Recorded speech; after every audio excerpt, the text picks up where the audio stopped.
Thank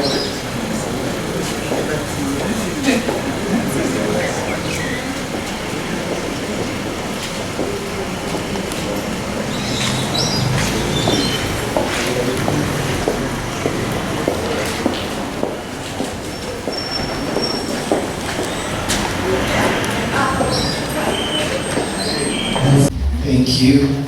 The data, according to the councillor, is speaking vice versa. Thank you very much.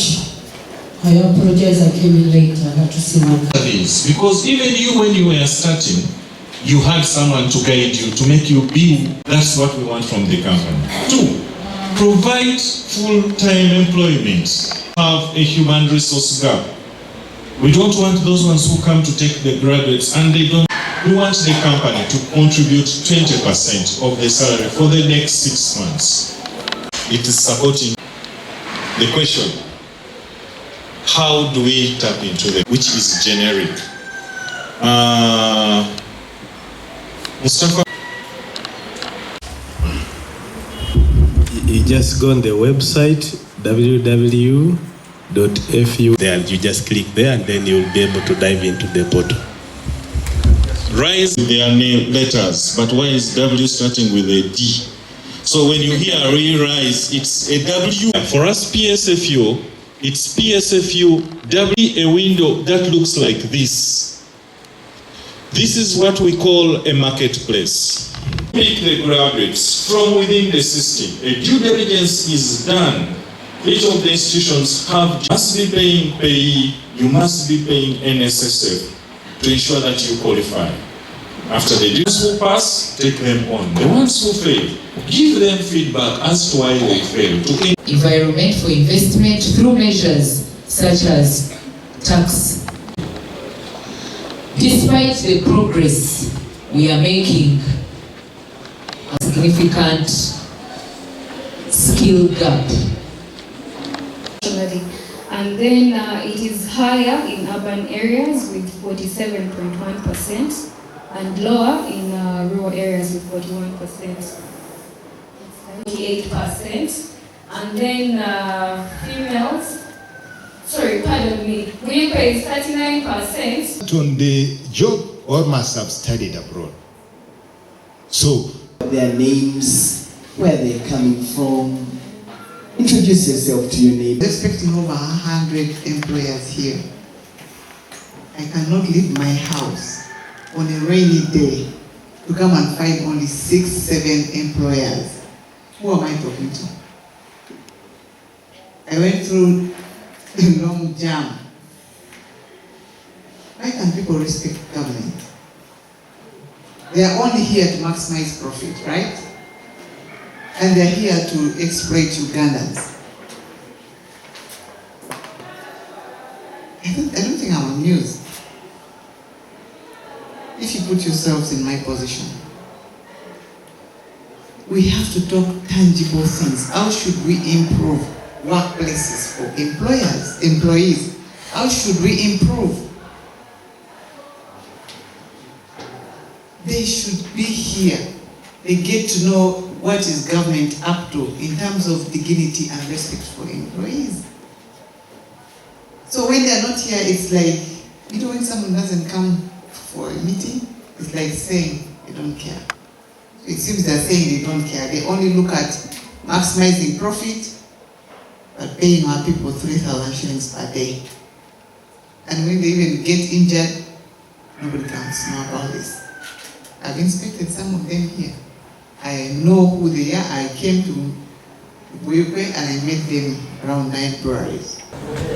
Nga abachala balina obweraliikirivu emitima gibali waggulu nti okutandika nga 2 July abachala bagenda kubagoba mu makolero, bagenda kubayimiriza okukola mu makolero era emirimu bajjagiwa mpoza abo bokka abasoma.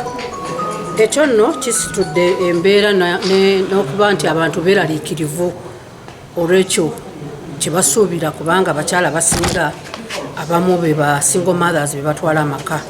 N'olw'ensonga eyo njagadde Honorable Minister wa Labour of State abeeko kyayogera ku mbeera eyo okutuzaamu amaanyi oba nakyo tumanye nti trade order wenaaba yakava mu ddiiro nga n'okugoba abakyala nako kukola ki kutandika ebirimu mujjukire nti mu Uganda yonna buyuko yesinza amakolero amangi n'abantu abeekozesa mu bungi. Tulina amakolero mangi ddala gasangibwa e Lugazi, agasangibwa Enjeru wamu ne Buyuko district.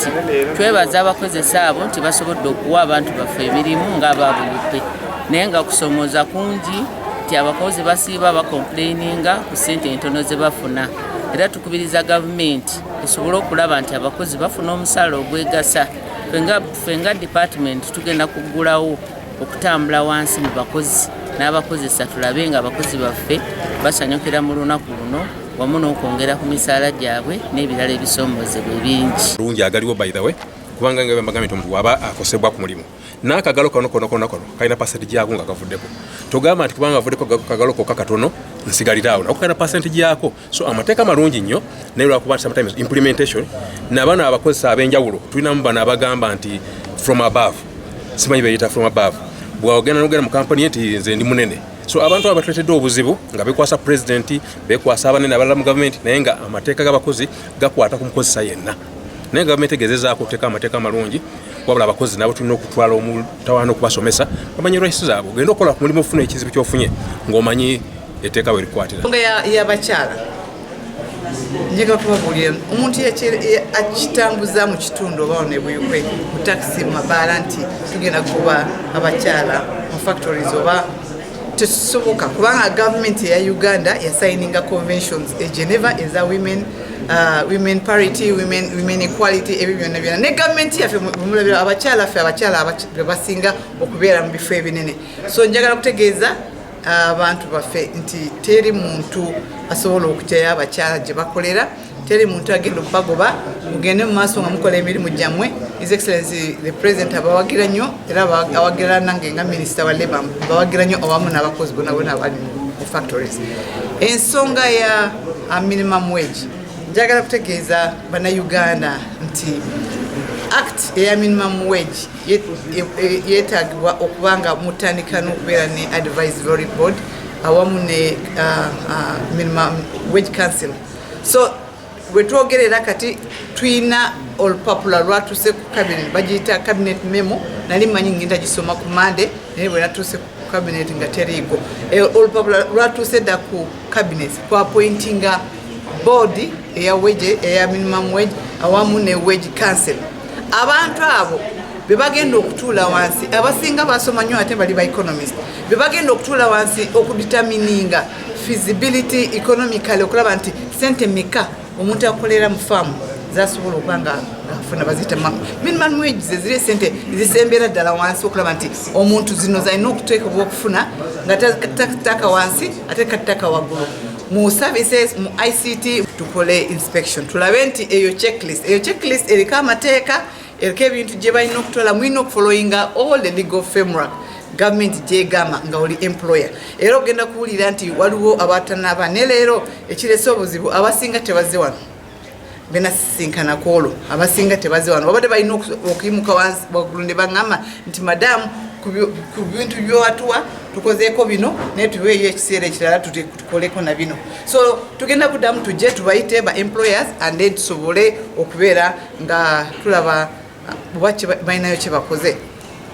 Ensonga y'okugamba nti abakozi bayingire mu factory obagaana okgenda n'amasimu obagaana okgenda ne sanitary pads najja ninginde waliwo factory gye nagenda nekisanga nga tebakkirizayo kintu kyona olina okuyingira ng'oyambadde just empale empanvu n'essaati nekintu kyona nga tolinawo kyoba oyingiza munda mu factory.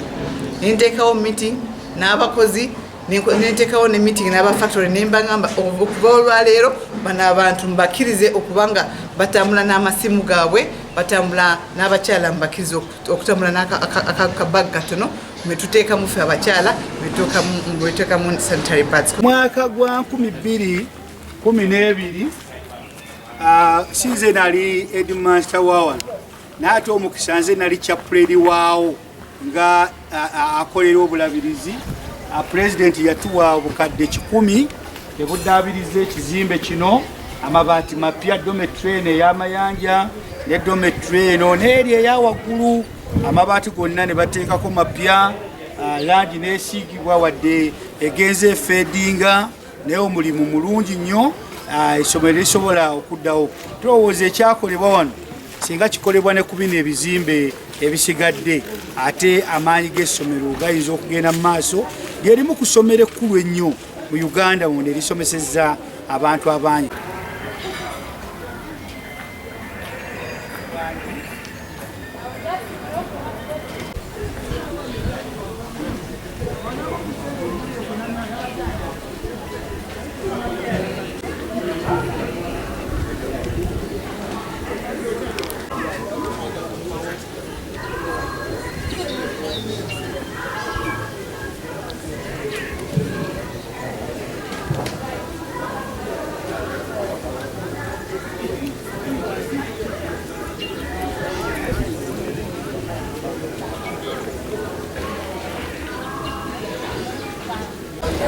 Essomero lino bwe lyaggulibwawo olaba nga ligamba nti ejjinja lino lyateekebwawo His Excellency Muteesa mu kifo kino ekyagalibwa naye mu mwaka gwa 1961.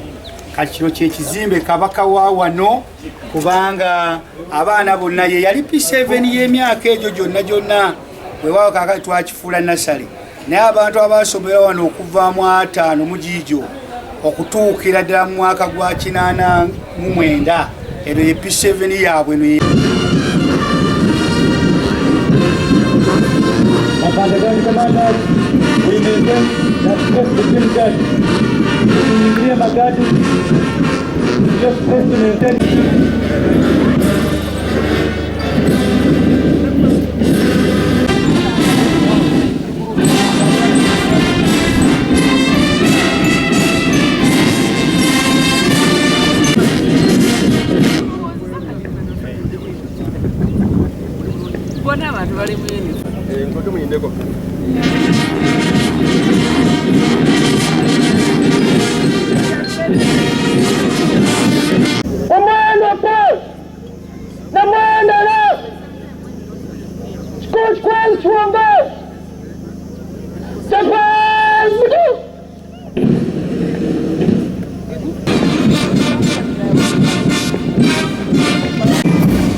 Kubanga bo balinga abatalwala, balinga abatafa, obasanga embeera gye bali mu nzibu.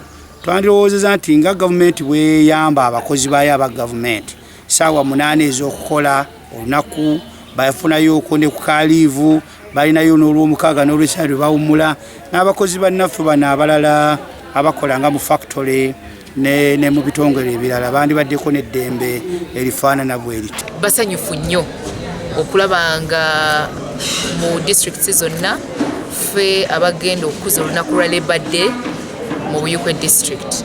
Enteekateeka ziri kutambula bulungi.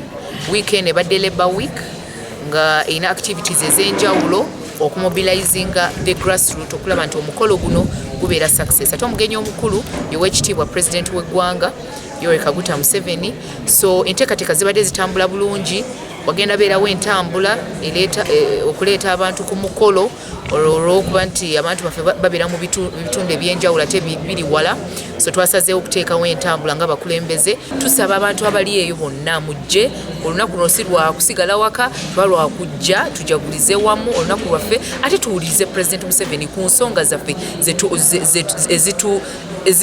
eziri mu kututawaanya ng'abakozi. Ensonga y'omusaala tubadde tuyina, of course bwe wabeerawo amakolero tewabula challenges, bwe wabeerawo factories tewabula challenges. Ate mulaba factories zino zibeera n'abakozi bayitirivu, osanga abakozi nga 1,000, 2,000, so tewabulamu challenges abakozi ze bafuna. Kisokera ddala waliwo accidents ezibeera mu factories zino ng'abantu baffe balina okufuna compensations, but government etadde in place etadde in place ba labor officers. Tulina labor officers mu district y'e Buyukwe. Ite omuntu bw'aba afunye obuzibu alina waakola ki waawaaba.